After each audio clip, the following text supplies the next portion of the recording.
Chocolate is unequivocally the most popular sweet treat in the world. But for some reason, in a time where we really obsess over where things come from, who makes them, and the varying quality levels, we seem to overlook chocolate. Even though pretty much all chocolate is delicious, if we appreciate the more artisanal, fair trade varieties, it can really change the lives of farmers around the world rather than to be just another mega corporation commodity product.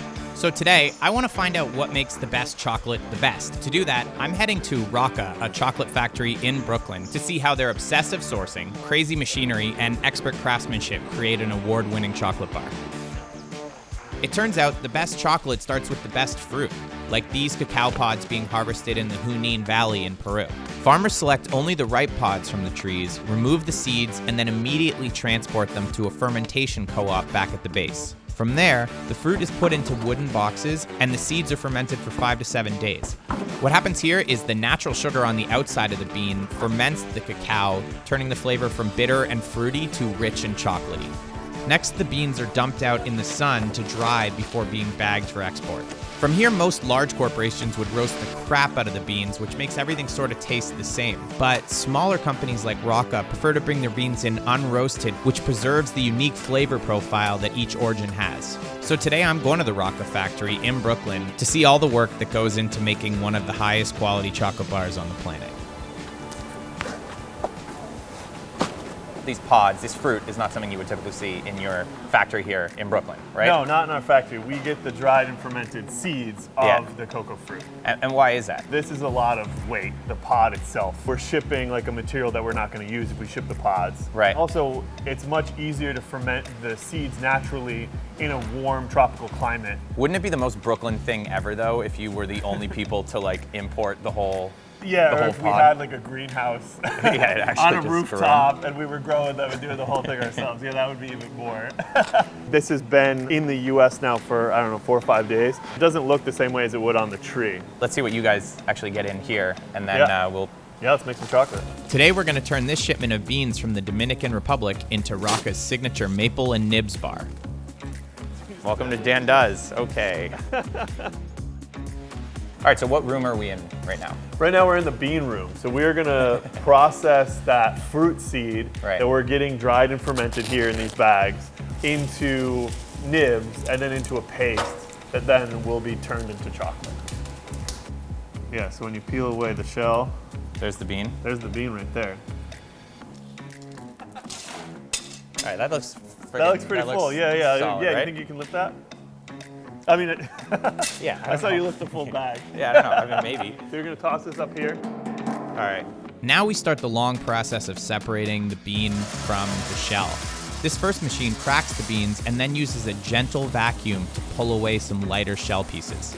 If the vacuum is too strong, it'll suck away usable cacao. This is just like the first sorting. The first sorting or the cracking of the beans, yeah. Right. This is like a combination of large pieces of shell and cocoa nibs. This is everything that's lighter than nib. This is mostly shell or like fines. The next step for the freshly deshelled beans is the optical sorter, which uses a computer to rapidly evaluate everything it sees and then a series of mini air jets to push out as much of the shell as it can. That sound, by the way, is the optical sorter cleaning its eye. Yeah, the optical sorter is cleaning itself. It's noticing that it's getting dusty and it's spraying the dust off of the optical eye. Why are machines are like silly? Machines are so silly. I mean, this one's gonna eventually like take over the... Stupid comment. What's the optical sorter gonna do with a piece like this? So the optical sorter is gonna read this as a piece of shell. And so we're gonna collect this with the other large pieces of shells and run it through this machine again to get more nibs. Gotcha, okay. The husk is being shot out into this front chute. Wow, that's insane. Because of the unique size of this operation, there aren't a lot of machines being made for it. Large-scale chocolate factories wouldn't need it because roasting the beans makes them much easier to separate from the shell. You're still seeing like a little bit of shell. So that's industry standard? No, we'll probably take this and run it back through the first machine because those little pieces of shell now come off with the vacuum. This is gonna be heavy, right? No, it's not that heavy. It's not. It's less material than before. All right, well, it feels heavy, but... Put it in a bag.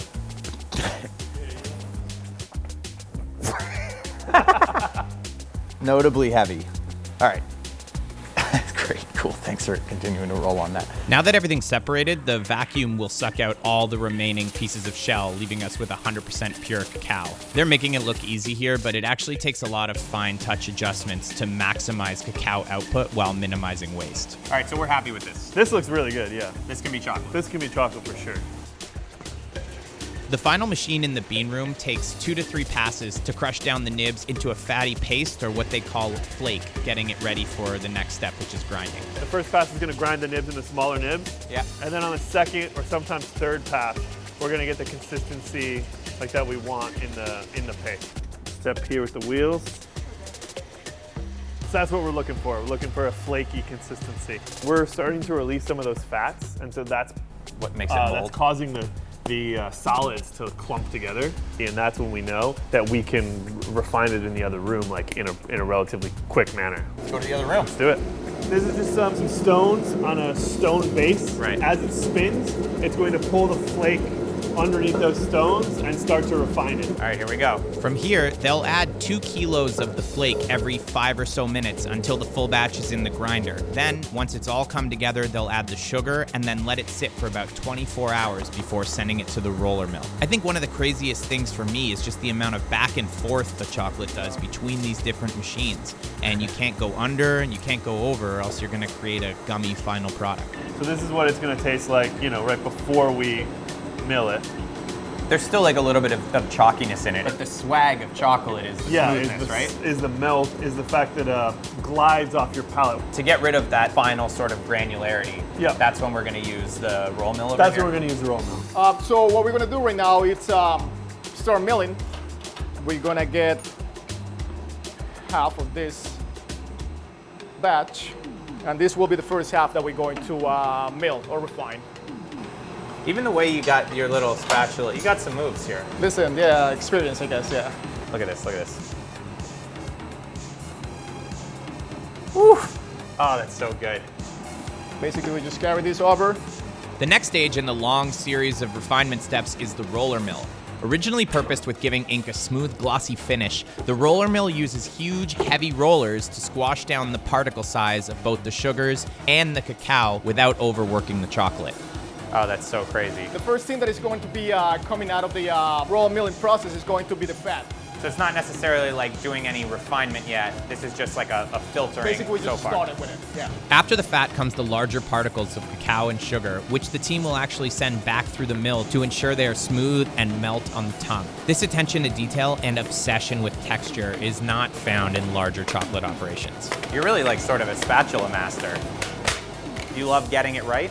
Gives you pleasure to get it to the right texture. Yeah. The end product is going to show once they actually put the bar together, once it sets, and once you snap, and once you have a piece of it, so then yeah, it pays off. Can I give it a try? Go for it. Oh, but see, that you want to catch. Oh, I like this. I'm just holding the other one to look pro, even though I have no idea what to do with it.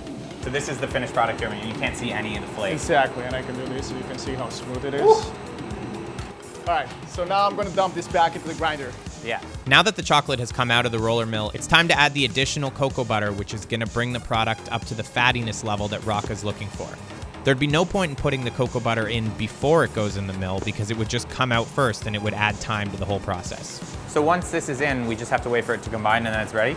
Yeah, which in this case, you'll see it right before your eyes. It's going to happen in a matter of a few seconds. All right. I'm not nervous. I just feel like, I mean, to watch everything that goes into this, it's just like every step of I drop this and then, that's a day of work. You're good. I mean, well, I'm good. All right. It's a little messy, but... Well, I didn't do anything wrong yet. From here, the chocolate takes a few minutes to incorporate with the additional cocoa butter before it is dumped out and then brought over to the tempering station where we're finally going to turn it into bars. You start to realize there's a lot of value in here. I mean, this is a lot of work to get. Yeah, that's worth a lot of money. What's this cost? This pup here. That bucket for us is going to represent, I don't know, like almost $1,000. This is $1,000? Next, the chocolate is brought up to temp, or 88.5 degrees Fahrenheit. The reason for this is kind of complicated, but essentially once the chocolate gets hot enough, the cacao's bonds break down and then are able to form new bonds with the sugar crystals once it's cooled. If the chocolate isn't tempered well, you'll see that there'll be different sized crystal structures, which makes it brittle and not smooth. But back to me being bad at things, now it's time to use this cool device to pour the chocolate into bar shapes. Difficulty in this step is timing the, putting your foot on the pedal and getting the molds underneath while it's doing the dosing. And can I try it? Yeah, and you will get chocolate all over your hands and your arms. You're sure I'm gonna botch it? I'm pretty sure, yeah. Okay. So what you have to do is grab the mold, get it up to the edge, put your foot down, slide it under, and then pull it out. Don't let go of the pedal until you've pulled it out. Crazy on me here, all right? Yep, botched it. All right. It's the depth that makes it difficult. There you go, that's closer. Oh man. Look, the real challenge of this is getting the one in switch. Kind of got to be good with both hands. Okay. All right. Fuck. Bricked it. Horrible. Fuck. Damn. Can't swear either. Forget that. Scratch it. I don't know why I didn't get close. Next, the bars hit a vibrating table to flatten them out and get rid of the air bubbles. You don't have to be gentle with it. You want it to be flat. Yeah, okay. So you see here, your bars are not flat on the side, so you really just want to get it vibrating, moving it back and forth. Next, the team will add toppings, if there's any. In this case, they're doing cacao nibs.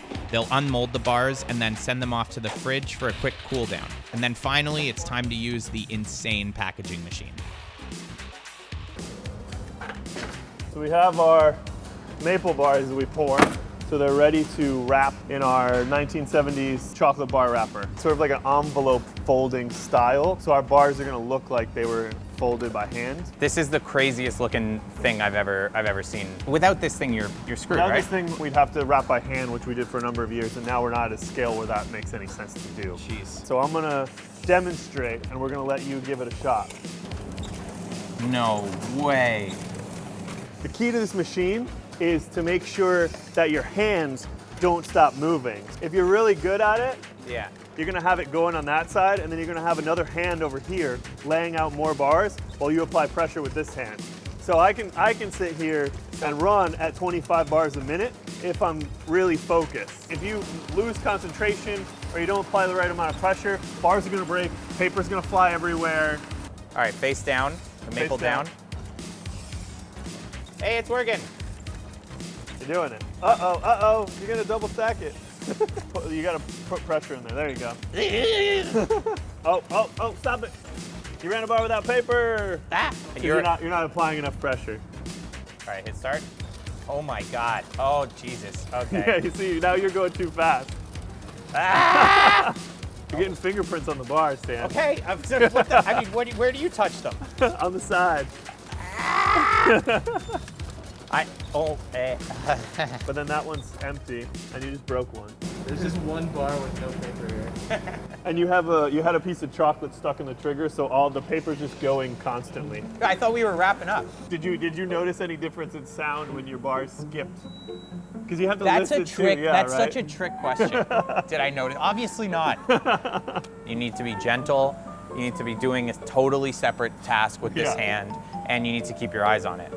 Like, there's a reason that you never see a thing like this, because it's People that make machines like this are geniuses. Like, it's so Yeah. incredibly intricate to do like one very specific thing. All right, so here's a bar that we wrapped. It's a little off because this is supposed to be our touching final. yeah, so this is what we did today. We made this maple and nibs chocolate bar. Yeah, that snap. And that starts from a fruit. Yeah. I don't know, my head always gets so warped at the end of these things, but I'm just like, this is a full meal. You feel the experience, the texture, the world that goes into it. Yeah. It tastes so much more than the different steps. Steps, right. It's just like the whole story comes Yeah. through. Like always, I have such a new appreciation for chocolate, and such the schlep, right? It's Right, such all it's the such an hands that go into insane making something. Like, this is not just a product, it's a lot of work from people from all kinds of different parts of the world that come together to make one chocolate bar. And being able to tell that story that like these are real people that are doing this that have chosen to do this like as their life's work, like that's really cool. All right, thanks a lot, Dan. You want your joke? Yeah, What's the chocolate maker's favorite yoga pose? I don't know. Cacao. No. I told you that earlier. That's bad. You can admit it.